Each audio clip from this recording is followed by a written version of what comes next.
All right, we're with Joan Higgins here on Wisconsin.golf after the first round of the U.S. Senior Women's Amateur.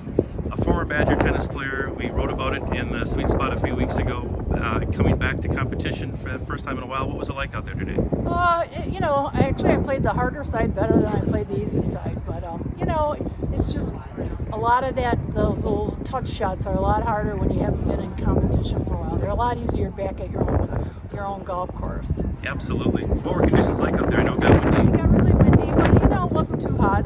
So I think we got the better rounds because tomorrow's supposed to cool down in the afternoon. It's still going to be windy, I think. Absolutely. It's a gorgeous golf course. Today we talked about your journey from being a Badger tennis player to here. Let's go back to when you were in Madison. What were your fondest memories, and what was it like being a female athlete back in that era? Back and then, you had Nielsen Tennis Stadium. We hosted the Big Ten every year because we had indoor tennis courts. Now Sure. I'm sure they don't. But it was just, I had some friends I still talk to, and that's the great thing about college athletics. And back then, it was really, you didn't live and breathe tennis. Right. Now it's like your sport is your number one, and school is second.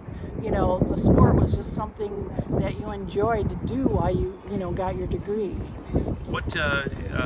How competitive did it feel back then? And as you look at the sport of tennis or even the sport of golf now, it's totally different. Yeah. It's just how hard they hit the tennis ball now, how hard they hit the golf ball now.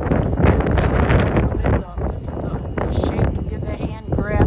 Right. So I stopped playing tennis. I played tennis probably in 25, 30 years. I think I went out once with my son. Okay, sure. So, but because golf's just easier, you can play with any handicap. Right. So, what was it like in Madison back in that era? What do you remember most about the campus and about living there? I guess it was a great experience.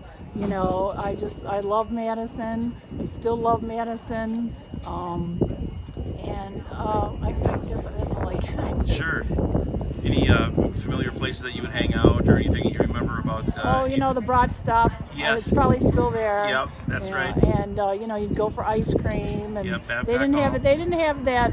The South, all those residences on the South. Oh, right. That they did. They still had Liz Waters. Yep. So I was 2 years in the dorms, and then we had a house over on Spring Street. Yep. Used to park cars up for the football games. Wow. Make $10. Nice. Yeah. And you've fallen in love with USGA championships. You've won two of them, a mid-am and a senior.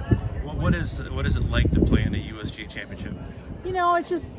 It's just something different. And once you're a USGA champ, even though my game is not where it was after 2015, you're still, everyone comes up and hey, you're still a champ, and it's just, you can never take that away. And having two USGA champs, I'm sure is, some people are going to win the mid-am and seniors, but having won only one of the three, it's pretty great company.